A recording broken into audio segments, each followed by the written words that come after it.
नमस्ते दोस्तों, स्वागत है एक बार फिर 7 गुत्थियों का रहस्य की रहस्यमयी और रोमांचक दुनिया में। उज्जैन की नियति दांव पर है और दंभिकासुर की शक्ति अपने चरम पर पहुंच चुकी है।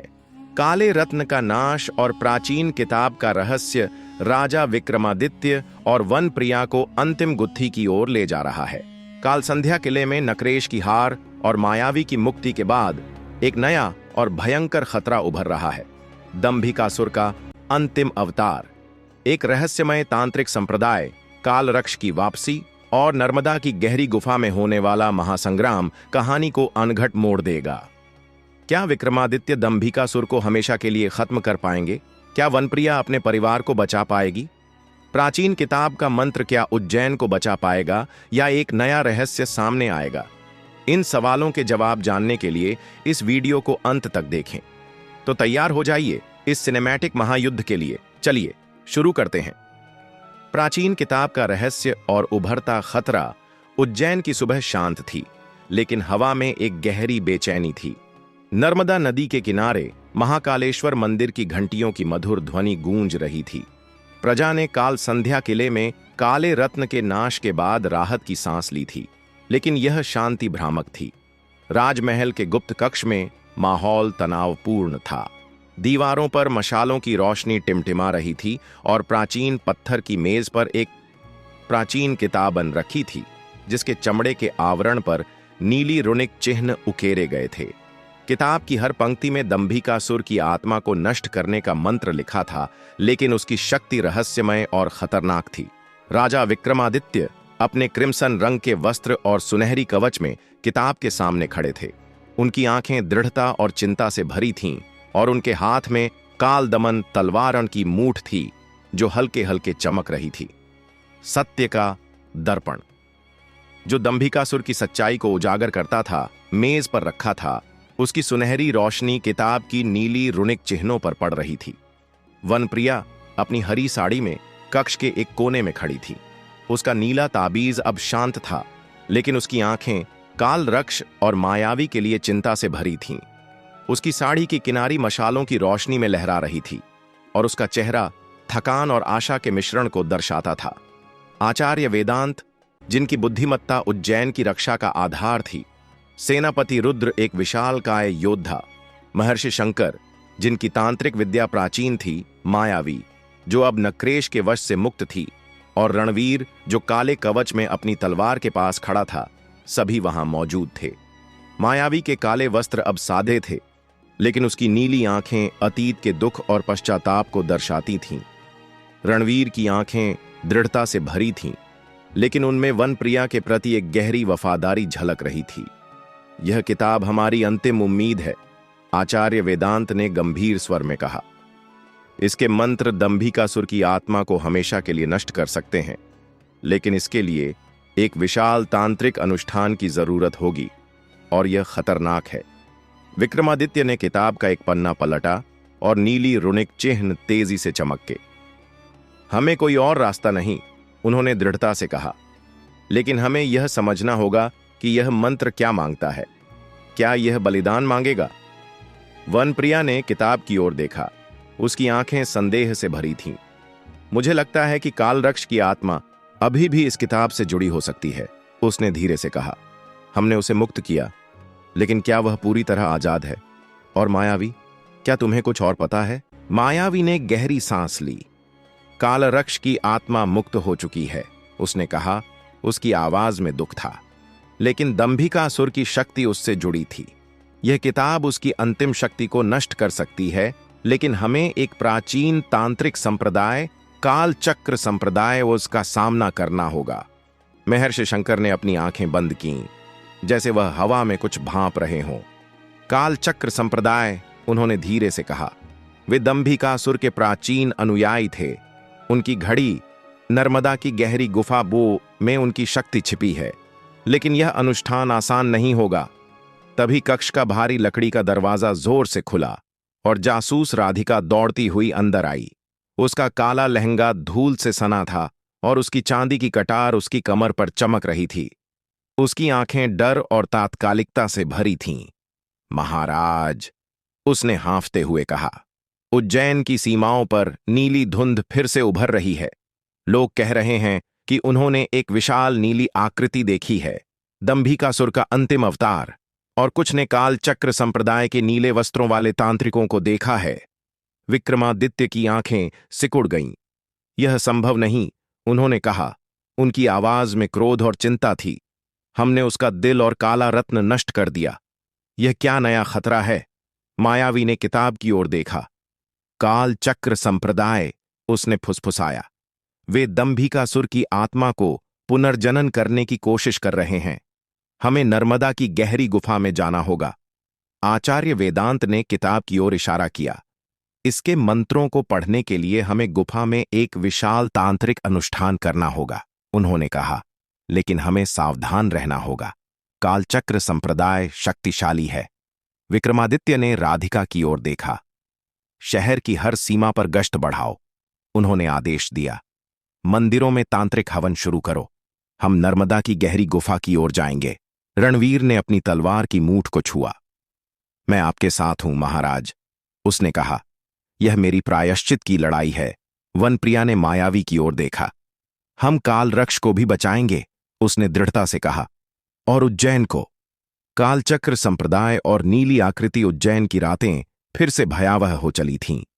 नीली धुंध शहर की सीमाओं पर फैल रही थी और उसमें से नीली छायाएं उभर रही थीं।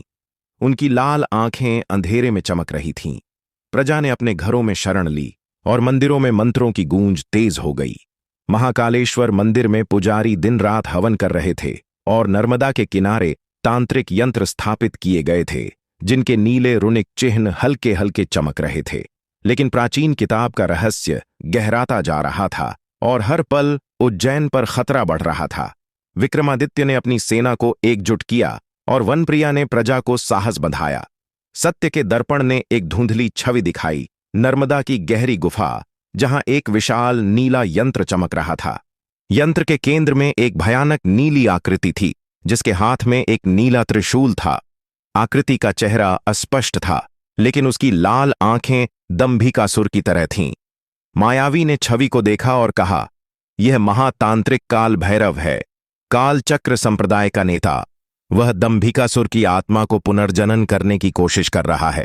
उसी रात उज्जैन के प्राचीन बाजार में एक रहस्यमय समूह प्रकट हुआ। उनके नीले वस्त्रों पर रूनिक चिन्ह उकेरे गए थे और उनकी अगुवाई एक बूढ़ा तांत्रिक गुरु भद्रकाली कर रहा था। उसका चेहरा झुर्रियों से भरा था, लेकिन उसकी नीली आंखें शक्ति और क्रूरता से चमक रही थीं। वे कालचक्र संप्रदाय के अवशेष थे, जो प्राचीन किताब को हासिल करने और दंभिकासुर की आत्मा को पुनर्जनन करने की कोशिश कर रहे थे। राधिका ने उनकी जासूसी की और बताया कि वे नर्मदा की गहरी गुफा में एक विशाल तांत्रिक अनुष्ठान की तैयारी कर रहे हैं। विक्रमादित्य ने एक नया पात्र, गुप्तचर अमरजीत, को बुलाया। अमरजीत, एक लंबा और दुबला पतला व्यक्ति, जिसके काले वस्त्र और तेज आंखें उसे एक छाया की तरह बनाती थीं, ने बताया कि कालचक्र संप्रदाय ने नर्मदा की गुफा में एक नीला यंत्र स्थापित किया है, जो दंभिकासुर की आत्मा को बुला सकता है। वे काल रक्ष की आत्मा को भी इस्तेमाल कर सकते हैं, उसने चेतावनी दी। वनप्रिया का चेहरा पीला पड़ गया। काल रक्ष, उसने फुसफुसाया। मैं उसे फिर से खोना नहीं चाहती। मायावी ने उसका कंधा थामा। हम उसे बचाएंगे, उसने कहा, लेकिन हमें काल भैरव को रोकना होगा। विक्रमादित्य ने अपनी सेना को तैयार करने का आदेश दिया। हम नर्मदा की गहरी गुफा जाएंगे, उन्होंने कहा। यह उज्जैन की अंतिम लड़ाई है। नर्मदा की गहरी गुफा की खतरनाक यात्रा विक्रमादित्य, वनप्रिया, मायावी, रणवीर, राधिका, विश्वामित्र और अमरजीत ने नर्मदा की गहरी गुफा की ओर यात्रा शुरू की। रास्ता घने जंगलों, खतरनाक चट्टानों और गहरी खाइयों से होकर गुजरता था। हवा में नीली धुंध फैल रही थी और नीली छायाएं हर कदम पर हमला कर रही थीं। उनकी लाल आंखें और भयानक फुसफुसाहट हवा में गूंज रही थीं। कालदमन तलवार की दिव्य रोशनी और वनप्रिया के ताबीज की नीली शक्ति ने दल की रक्षा की, लेकिन काल भैरव की उपस्थिति हर पल महसूस हो रही थी। रास्ते में उन्हें एक प्राचीन तांत्रिक आश्रम मिला, जो जंगल की गहराई में छिपा था। आश्रम की दीवारें नीली रुनिक चिन्हों से उकेरी गई थीं और वहां एक बूढ़ी तांत्रिक माता श्यामलिका रहती थी। उसकी सफेद साड़ी और लंबे उलझे बाल उसे एक रहस्यमय आकृति बनाते थे। उसने बताया कि कालचक्र संप्रदाय ने दंभिकासुर की आत्मा को एक नीले यंत्र में कैद किया था और काल भैरव उस यंत्र को पुनर्जनन के लिए इस्तेमाल कर रहा था। प्राचीन किताब का मंत्र ही उसे नष्ट कर सकता है, श्यामलिका ने कहा। उसकी आवाज गहरी थी। लेकिन इसके लिए एक बलिदान चाहिए, एक शुद्ध आत्मा की शक्ति। माता श्यामलिका ने वनप्रिया को एक प्राचीन नीला रत्न दिया जो काल रक्ष की आत्मा से जुड़ा था। यह रत्न तुम्हें काल रक्ष तक ले जाएगा, उसने कहा। लेकिन सावधान रहना, क्योंकि काल भैरव तुम्हारा इंतजार कर रहा है। गुफा के प्रवेश द्वार पर एक विशाल नीला यंत्र चमक रहा था, जिसकी शक्ति ने दल को पीछे धकेल दिया। विश्वामित्र ने अपने कर्मचारी से एक नीली लहर छोड़ी, जिसने यंत्र को कमजोर किया। लेकिन गुफा के अंदर नीली धुंध इतनी गहरी थी कि वह हवा को भारी बना रही थी। काल भैरव का सामना और अंतिम अनुष्ठान नर्मदा की गहरी गुफा के अंदर नीली धुंध इतनी घनी थी कि वह हर सांस को भारी बना रही थी। गुफा के केंद्र में एक विशाल नीला यंत्र चमक रहा था, जिसके ऊपर महातांत्रिक काल भैरवन खड़ा था। उसका नीला त्रिशूल नीली बिजली से चमक रहा था और उसकी लाल आंखें दंभिकासुर की आत्मा की क्रूरता को दर्शाती थीं। यंत्र के सामने कालरक्ष की धुंधली आकृति नीली जंजीरों में जकड़ी थी। उसकी आंखें दर्द और भय से भरी थीं। नक्रेश की छाया भी वहां थी, जो नीली धुंध में फिर से उभर रही थी। उसका काला कर्मचारी चमक रहा था। तुम यहां तक पहुंच गए, काल भैरव ने कहा। उसकी आवाज गुफा में गूंज रही थी। लेकिन दंभिकासुर की आत्मा को कोई नहीं रोक सकता। यह यंत्र उसकी शक्ति का अंतिम स्रोत है। विक्रमादित्य ने काल दमन तलवार उठाई और उसकी दिव्य रोशनी ने गुफा को रोशन कर दिया। वनप्रिया ने प्राचीन किताब खोली और मंत्रों का जाप शुरू किया। उसका नीला ताबीज तेजी से चमकने लगा। मायावी और रणवीर ने नीली छायाओं का सामना किया। उनकी तलवारें नीली धुंध में चमक रही थीं।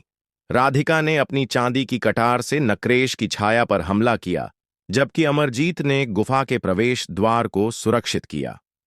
विश्वामित्र ने अपने कर्मचारी से नीले यंत्र को कमजोर करने की कोशिश की, लेकिन यंत्र की शक्ति बढ़ती जा रही थी। बेताल फिर से प्रकट हुआ।